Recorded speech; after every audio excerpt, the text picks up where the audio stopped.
Good evening, folks. How you doing tonight? CP3 live from the lab, coming at you on a special night Sports on the Hill podcast, coming to you live from the lab with a special guest, Washington football team senior vice president of media, Miss Julie Donaldson. How are you doing tonight, Miss Donaldson?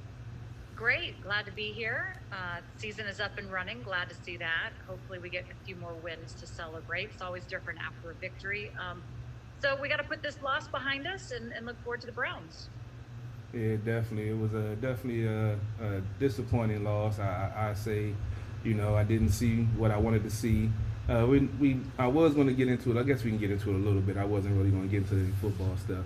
My only observation that I have, I want to get your take on this, is that with Scott Turner so far, I haven't seen him like tailor into Haskins' strength, which is like moving the pocket, misdirection, and him throwing the ball on the run. We've seen him have success with him doing that in the past. Do you think that they'll start incorporating some of that more into the offense? Yeah, I haven't had the opportunity to talk to Turner. Usually, I talk with him and Ron Rivera ahead of each game that they have going into. So I wasn't able to talk to them today, but I do know that they're having conversations about how they can get Dwayne going earlier in the game as opposed to the second half. I know Coach wanted to be able to see him run a few more bootlegs, run a few more RPOs to try and help him out a little bit. So we'll see what they do come up with. But yeah, I mean that's the trick is Dwayne seems to settle down into the game, and when they go a little bit, faster, more up tempo, he seems to thrive a little bit better in those series. So hopefully we can get that going sooner. Definitely, definitely. I've also noticed that also. But I really want to get into many football questions. I'm gonna get into some of the questions that was on my mind with you having this position, and just can you give us a little background and what brought you into the position with the franchise? Well, I mean, I've been in this market for 10 years. The last few seasons, I've done the pre and post game shows for them on NBC Sports Washington. But I've been doing shows on this team since I got here. And again, that was 10 years ago. So, I've been very familiar with the franchise, with the fan base, with everything about it. And, it came up so quickly and very sudden. It was unexpected. I was at the gym and I got a phone call that said, "Hey, we have an opportunity for you, and we want you to hear us out." And I'm like thinking, "Okay, what's going on here?" It came under, unfortunately bad circumstances with everything that was going on with the Washington Post article and with my predecessor, unfortunately being involved in all of that.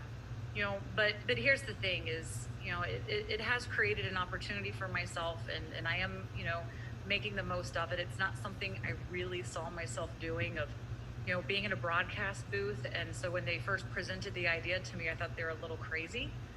But now that I'm settled in and did decide that it was the right job for me, it's been really cool. And on many levels, it's kind of perfectly fitting to a lot of things that I wanted to do and to what I've already done.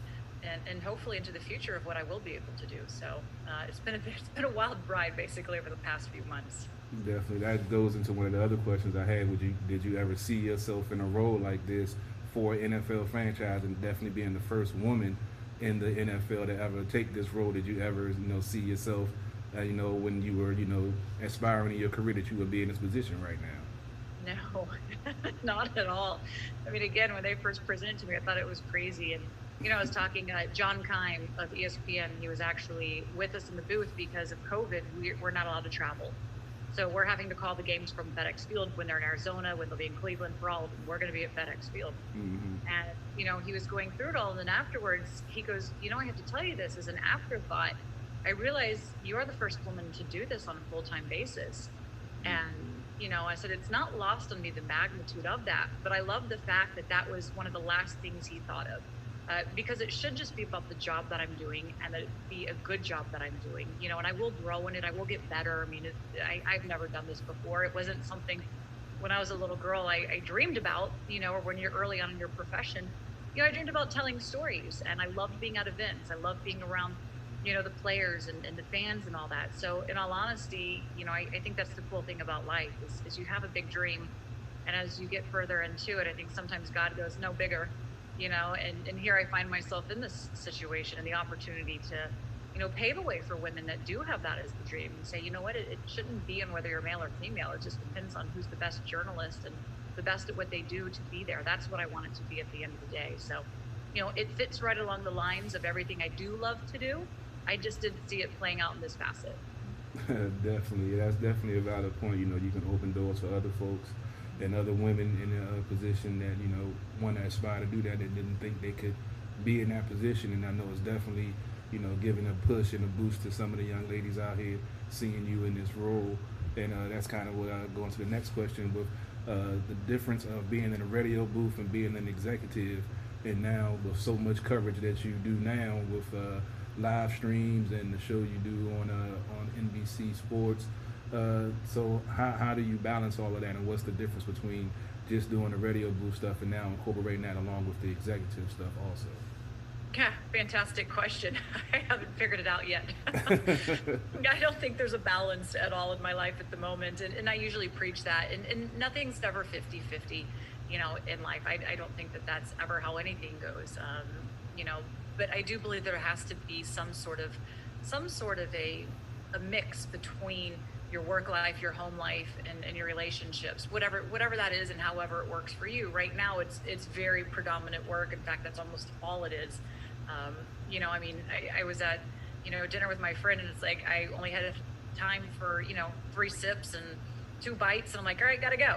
That's just how it is. But that was better than nothing. And people in my life that support me understand that, and they understand the magnitude of this job, the responsibility that comes with it. And as you mentioned, like the senior vice president role, there's a lot that comes with that. And, we're charged with changing a culture. And right next to Jason Wright, our new team president, like there's a long list we went over today of things and priorities that need to be accomplished, need to be addressed. And it takes a lot of work. Then the television shows, we are doing 17 shows a week, 17 of them. Now, I'm not on all of them, but I'm in charge of making sure that the content's right, that the people are right, that it's getting out there right, that the quality is good. Just because there's 17 doesn't mean we can slack off on the quality either. So, exactly. There are a lot of balls in the air to figure out, but I'm really enjoying every aspect of it, though. Definitely, yeah. I was doing 4 and 5 shows a week. You're talking about 17. I could only imagine how everything that goes into it with the production value, like you say, the content, and making sure everybody's on the same page. Yeah, that's a lot. That's a lot on your plate right there. Being a Florida girl, do you think that that's contributed to you with your love of sports and your love of broadcasting in sports? I don't know if it so much comes from Florida. Although I will say this, because I was in Florida, that football tends to be the first love. It tends to be, the first thing that we go to. In all honesty, when I started covering hockey, it was very foreign to me. I just was like, what is this icing? Like, it's freaking cold in here. Oh, boy. But my parents are from Michigan. They just didn't like the cold weather, so they moved south and saved me of that. But, it's more natural for football, just growing up around it, the love for it, the passion for it, and everything that comes around to that. So, it can be played year-round outdoors, too. It's not like, it gets limited at all either because of the weather. So, I enjoy Florida. I don't really care to go back and live there. It's more like in the middle of winter, let me go vacation, and then that's it. No, I really enjoy the mid-Atlantic here. I love the weather. I love when it gets to be fall. I even really actually enjoy winter. Not that I want Boston winter, because I've lived in Boston, and that's the other extreme. I like the balance. Yeah, it is a nice balance. When we do get snow, it's not like that Boston, upstate New York snow. It's very true. Let's see. Next question we have for you. What are some of the things that you expect going forward that you plan to implement with this team in this new role that you're in, and the influence that you have with this team? One of the big things that we really want to stress is, that we want to be transparent.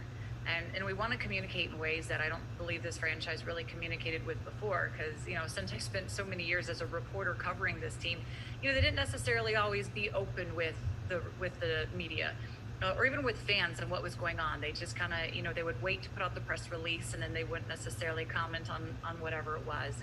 And we're really changing that. And it started with head coach Ron Rivera, who said, we want to be the place where people come and see the news. And even before I knew that, it's the first thing I approached our PR with. I said, we should be the source for that. We shouldn't have to wait and let other people dictate whatever story they want and translate it however they want to translate it. I said we should be able to one that puts the facts out there, and then they can go do what they want. But at least they know where it's straight and what's right and what's wrong with the story that we're putting out. So it doesn't get lost in confusion, or people aren't left to, the absence of information. People can create any storyline that they want. So we don't want it to be absent of information. So, I think that's something that I want to build that trust back with the fan base, with the media outlets, and really kind of be the source of everything you want to know about this team. Come to us. We'll have that for you. So that's something I want to work on. We also want to just really reconnect with the fan base and let them know that we're hearing them, we're creating content for them. And we want them, especially during COVID, where you can't be at the games, you can't be at the rallies, you can't be tailgating, to try and connect this team with them as best as possible. And certainly, hopefully, we have a lot of wins to celebrate in the next few years as well. Yeah, we definitely know winning cures all. Once you start winning, Right. kind of all the other stuff gets hushed up in the process. Excuse me, but I guess I'll have to ask this question because it's been a real divider with the fans, with the upcoming name change, with the stuff that's going on with Washington football team, and going through the process of getting a new name, new branding, and new trademarks and all of that. There's a big divide in Washington football team fan base. How is the organization, going to try to bridge the gap with some of the folks that stuck with the heritage of the last name and are reluctant to follow the team with the new name and the new things that's going on? Yeah, it's challenging. And I think we understand that. And because I, came from the other side, and look, you always root for the team you cover. I've been in Miami, New York City, and Boston, and I rooted for those teams to do well just because it's, it's good for business. But I've been here for 10 years. I want this team to do well. I support this team. And of course, especially now, because I can use the we with it. And that's kind of cool and different in its own right. But, I know the fan base, and, I've heard in year after year in and year out of the high hopes, of the fresh starts, new coaches, players being brought in. And all that it represents and means. And now we're saying, okay, we're transitioning into something totally different. And, it's a hard ask on top of everything else that fans have gone through, of the disappointments of players not playing out, of the postseason not happening. So, I think to get where we need to go, though, it was necessary. Unfortunately, the name became divisive, and that's just not what we can be in today's society. I know that fans that follow this team and are passionate about this team, that word was never disrespectful to them. It was a word of pride. It was a word of honor. You were proud of that. And, it's a hard ask, but I do hope that at least going forward, the fan base will stay with us and understand that this is the climate that we're in. It's the culture that we're in, and it's still the same team. It's still the burgundy and gold. And the players are still out there playing for you. So hopefully you come along the process. And I don't know how long it will take to get a name. I don't. Because I don't know how long it's going to take to get it right. And that's the last thing this team wants to do is to come up with a name that's going to be, further dividing the fan base. We want to do something that's going to bring everybody together. Definitely.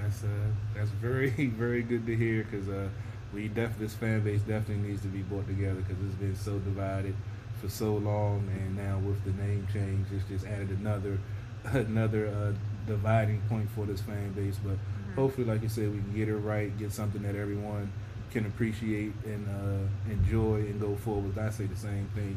It's the same franchise, just a different team. I'm not really, caught up with the name change. I mean, I do have the old logo tattooed on me, so that's always going to be a part of me. Born and raised, ex-Redskins fan, if you want to call it. So it's just a sticky issue right now. Right. Yeah. Yeah, and it may be for a little while, but again, hopefully with the new direction and as like the new era comes in, it becomes something that's not as painful as it kind of is right now. And I feel the anger. I mean, I got all the fans coming at me, and there's a lot of anger too, and I get that. I really do. We get that, and so we're just trying to make it as pain-free as possible, because it is painful. We get that, and we the emotions are very real. I'm not denying that either. So, we're just trying to be as sensitive to the fans as possible, but it is something that had to happen. So. Yeah, I mean, I'm cool with watching the football team right now. I don't have a problem with that. It's just hard remembering to say it when you on the air. I've had a couple of slip ups with the R word when I've been broadcasting, so that's been the hardest part for me, trying to make sure I say the right team name now. But we mentioned Ron Rivera. You know, I was when they first hired him, I wasn't really sure. I looked into his background and really looked into him and saw his career and what he's done coaching and playing. And I definitely feel like him and Jack Del Rio are the right coaches in this franchise right now where they are to take us to the next level and build back respectability. Where do you see this team headed under their leadership? Yeah, I certainly hope so. I believe that Ron Rivera is the right coach for this, especially given everything that's happened since he got here with COVID, with the social injustice, with the name change. He's just as steady as they come. And even now with him having to deal with his cancer diagnosis and going through treatment, I mean, the man's shoulders are pretty broad, and he's got a very steady hand and a steady way of delivering and leading. And the players are believing and following behind him. Jack Del Rio is a very capable coach, 9 years as a head coach himself. Scott Tinner is up and coming as an offensive coordinator and hopefully gets the offense going in the right direction. So, I like the direction they're going in. And I know I get yelled at by saying, it's going to take probably a little bit of patience because his coach says very realistically, this is not an overnight, you know, click your fingers and we're off in the right direction. It's going to take probably a good year before they can really get things going the way that they want them to, especially on offense, because, I don't tell you, we're missing a lot of pieces there. Even on defense, we're missing some key players that we really need, even though the front seven, that are really stout. So, it is going to take a little bit of time. I know fans, especially with the name change, they are tired of waiting. They're tired of taking time. But I do like the direction that we're going in. And in all honesty, if it was, I don't know what other coach they would have brought in, but Ron Rivera is a big reason why I decided to take this job, because I believe in his moral compass. I believe in his leadership, and he's easy to get behind. Oh, wow, that's good to know. I had no idea that weighed into your decision, because he's definitely a stand-up guy. Like I said, I did some research and looked into him once they hired him. And yeah, everyone, no one has anything bad to say about him, and said that he's definitely a stand-up guy. He's a man of his word, responsibility, accountability, which are all things this franchise desperately needs going forward. Right. Yeah, no, I agree. I mean, and he's, the thing that you also get from him is what his past players and current players say is he knows how to get the best out of the players. He knows what their strengths are and to put them in positions to play to those strengths. So I think that could be encouraging as well. Definitely. Just a couple more questions. We know you're short on time.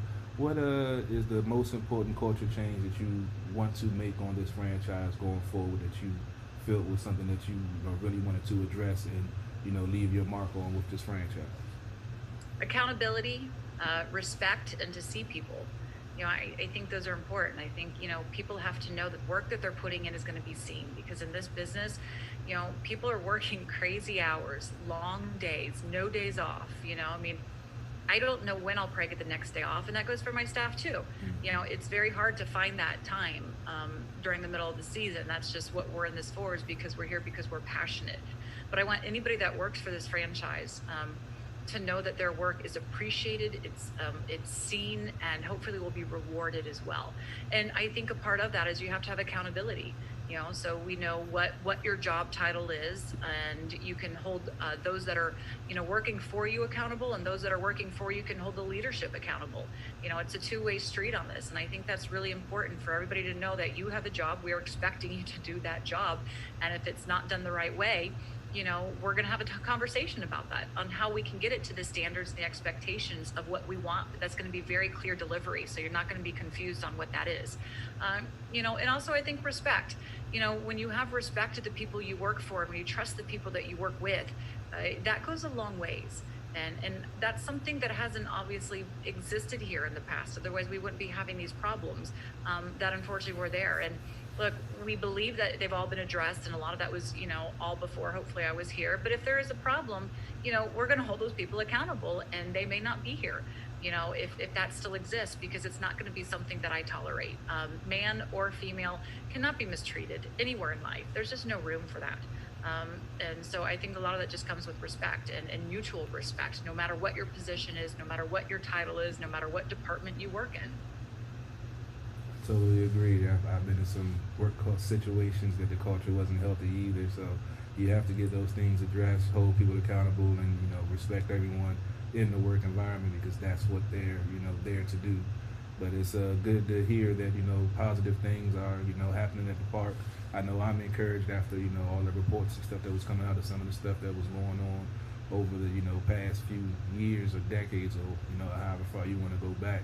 But it's good to see that they're changing things. They're bringing diversity into the organization, and putting people in places that they normally wouldn't be in, and trying different things, which is what you have to do sometimes, especially when you have the unfortunate track record of the last couple of decades of not being a successful franchise. It's it's good to see that. Let's see, Robbie. I think he's ready to rock and roll. He has a couple of fan questions before we get you out of here. Robbie, you ready to get on screen and get a couple of these questions in? I am. Hello. Thank you so much for doing this. It's been fantastic to hear some of this insight. I've been a big fan of yours for 10 years. I've been a big fan of back in the Caps days and in the Washington football team days. So I really appreciate it. And a lot of the fans that are responding right now are thanking you for opening up that fan experience, and they feel like they are getting closer. Some of the things that you were just talking about that you were hoping to see. So I'm happy to see that they. Jason said that he really appreciates your time taking to interact with fans on so many different avenues and improving the fan experience. It goes a long way. Keep up the good work. And then a lot of questions about some of the stuff that you were just addressing, so I'm not going to rehash that, but I thought that it's great. Anna Knox, who does our hockey coverage and during our hockey talk, wanted to know who you admire as an athlete, male and female, from your perspective. Right now, the top of my head right now of an athlete,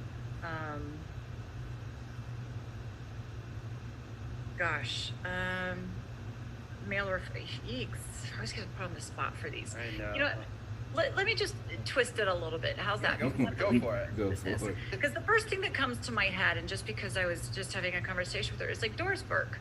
And the reason I say her too is because you talk about myself being the first female in the booth on a regular basis, a full-time basis.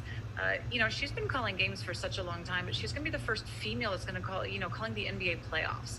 And I just respect her work, and I know men that respect her work, and you don't look and say there's a female. You go and you say that's a freaking darn good, person calling those games. And so I'm glad to see her be able to get her, to get that respect and to be able to have that big moment, which she's worked for and she deserves, so I know that's probably not the athlete, but that's just kind of right there. That's exciting. I also had a personal question. What's it like doing radio now versus TV? Do you find that very different, or how do you sort of, because I know you do some of the TV with the Facebook Live stuff, but I know that radio is obviously very different. Yeah, it is a lot different. But it's just still talking and communicating, and in all honesty, it offers you a little more conversational tone, kind of the way that you approach it. I'm having to learn, a lot, like all these reads they keep giving me. We stream the game as well, so you can tune in and watch us if you go to the website to our second screen.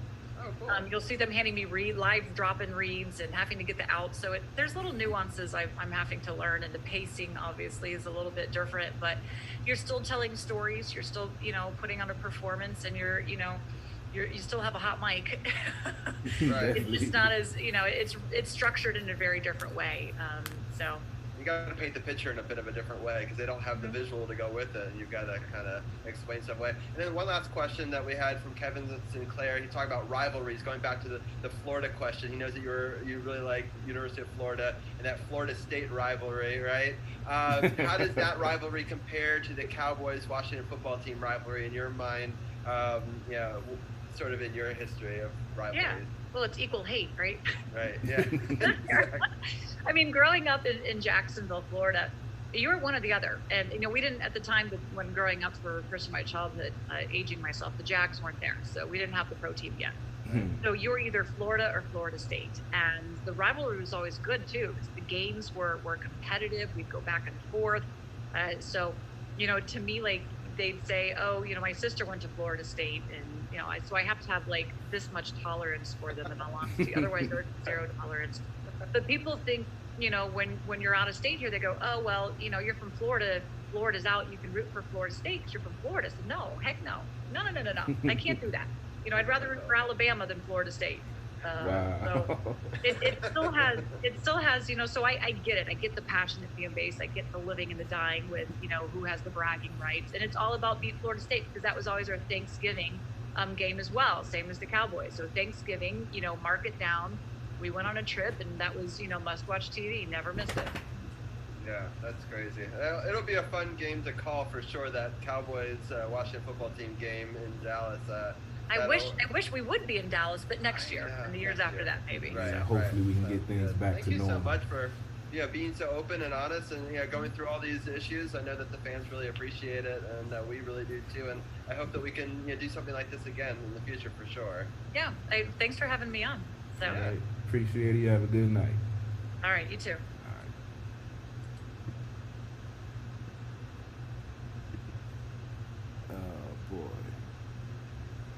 Go down.